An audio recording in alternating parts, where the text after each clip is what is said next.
The studio lights were blazing, but the chill in the air was unmistakable. A new angel had landed, but Hollywood's warm welcome was nowhere to be found. Cheryl Ladd walked onto the set of Charlie's Angels, knowing she was stepping into a spotlight that had already burned another woman's name into pop culture history. Replacing Farrah Fawcett wasn't just a casting change. It was a seismic shift in a show adored by millions, and Cheryl wasn't stepping into a role. She was stepping into a battlefield. She looked the part, sure. Blonde, radiant, poised. But beneath that confident surface was a woman who had fought for years to get here, who had sung cartoon theme songs just to make rent, and who now stood at the center of one of television's biggest storms. Before any of this glamour and pressure, Cheryl Ladd was just another girl chasing a dream in a city that rarely offers second chances. She didn't come to Hollywood with a shortcut or a famous last name.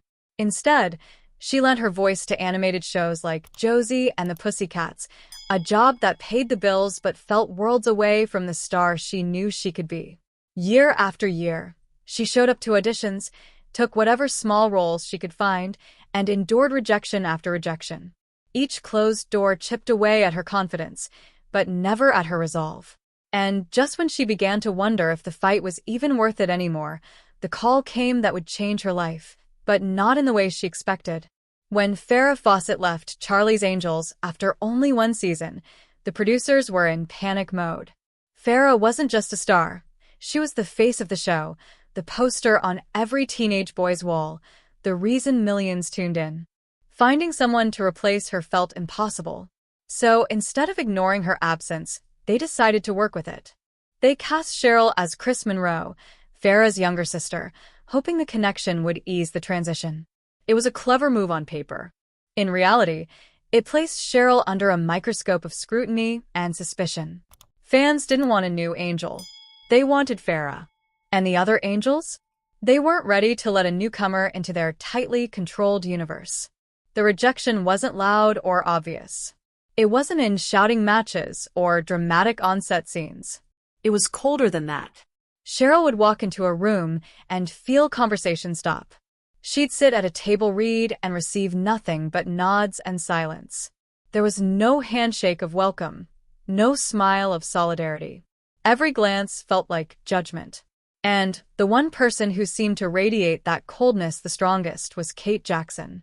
Serious, intelligent, and deeply invested in the show's original purpose, Kate saw Cheryl not as a co-star, but as a threat.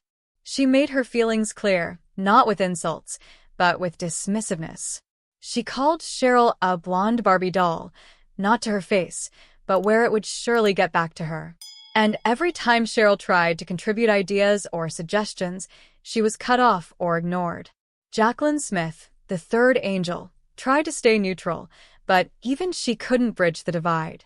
She understood the pressure Cheryl was under and the pride Kate felt over the show's original identity. But understanding didn't mean fixing.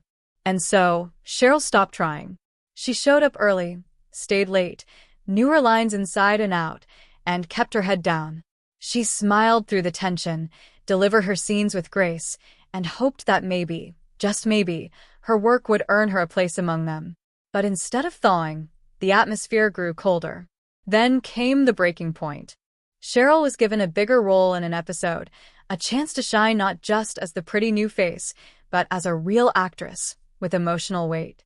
The script had been rewritten several times, and when Cheryl received more screen time, it pushed Kate over the edge. She saw the changes as a betrayal of the show's core values, a decision driven by image over substance. On set, Kate slammed the script down, stormed out, and disappeared behind a slammed dressing room door. What happened next wasn't seen, but it was heard. Raised voices. A slammed door. And then, Cheryl walked out, red-eyed, shaken, and silent. For the first time in her career, she left the set. From that day forward, the divide was no longer unspoken. It was obvious. They shared scenes, yes. They smiled for cameras when needed. But off-camera, there was distance. At events, they stood on opposite ends. In interviews, Cheryl was polite but firm. She would not speak ill, but she also would not pretend. And Kate? She gave only the occasional comment, vague and distant, laughing off questions about caste relations with a shrug that said more than words ever could.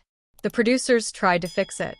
Mediation, group talks, scripted reunions, it all failed. Cheryl wouldn't argue, but she wouldn't fake a friendship either.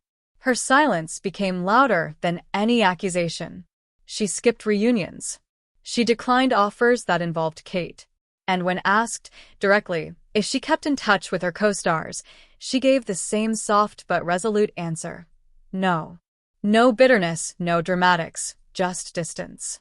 And that distance told the world exactly what they needed to know. For fans, the feud became a source of endless fascination. Online forums lit up with theories. Viewers rewatched episodes, trying to catch subtle glances, awkward body language, moments when fiction blurred with reality.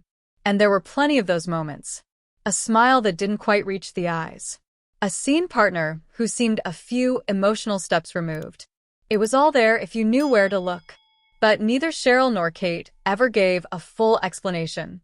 That silence only made the tension feel more real. In time, more pieces of the puzzle emerged.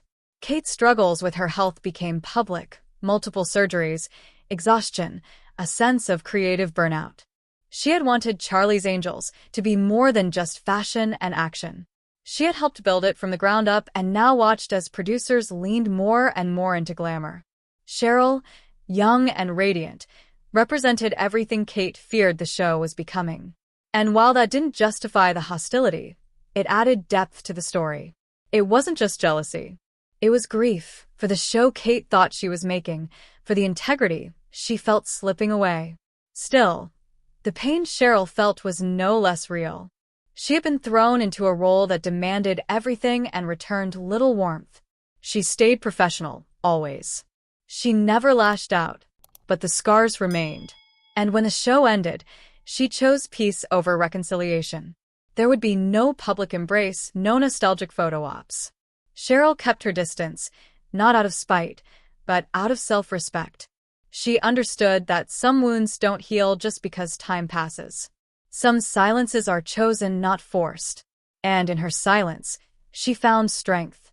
Away from the glare of Charlie's Angels, Cheryl built a life on her own terms.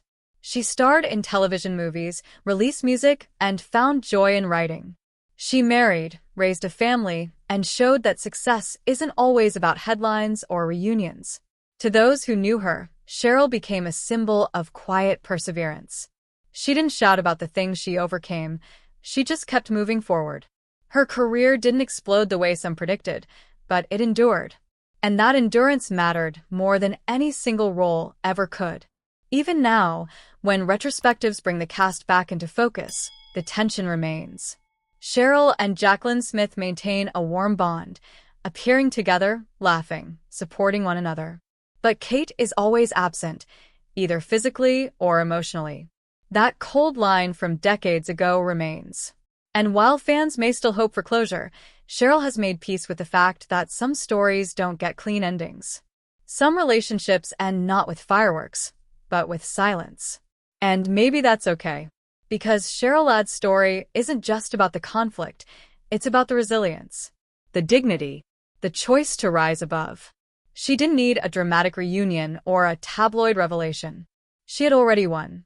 By staying true to herself, by refusing to play a role off-screen that didn't serve her, and by showing that real strength is sometimes found in walking away, not clinging on.